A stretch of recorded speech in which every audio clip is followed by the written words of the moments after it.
Annapolis. I should get Rob to go up for this. We were in Annapolis. Things got really tight.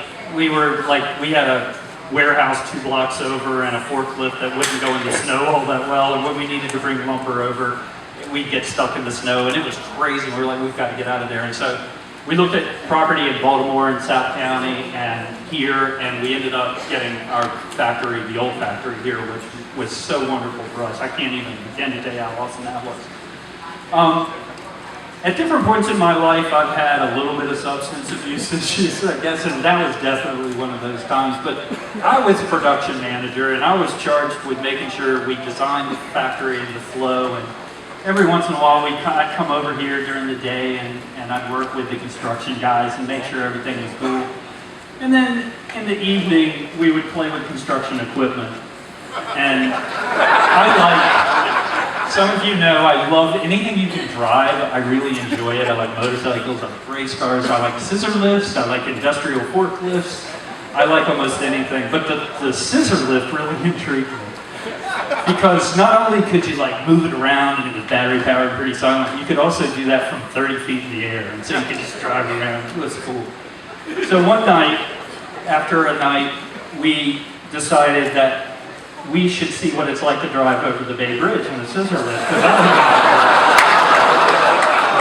How do they change the bulbs? You know, that's kind of fun. We should experience this ourselves. It had a license? No, it didn't have a license. It only had 1 forward gear. It was terrible. So anyway, the punchline is we never made it there. We got to the on-ramp at 50, and it started kind of bogging down. You know, that this is we're not going to make it, man. So we brought it kind of down a little bit because it was sort of obvious if you're way up there in the air. Brought it down a little bit and started coming back. We got about, I don't know, 300 yards from the shop, and it really started dying. And I was like, we got to go across the bean field because these were just soybean fields then. Except it was not all terrain. So we maybe got 15 feet and it just sunk. It sunk down pretty far. And we came back and laid down on the nice cool concrete and waited for the sun to come up, and it did.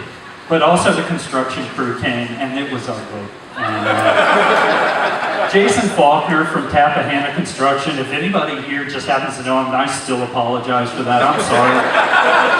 But he was a defensive end for Delaware State, and he was a big, big man, and you should not make Jason angry. And I made him very angry. Was it his scissors lift? It was his scissor lift, and it was his deadline and his job, and he picked me up with one hand by the collar and pinned me against the wall, and I really thought he was going to kill me. I thought I might die right then. But he had some mercy on me, but that's a scissor lift story.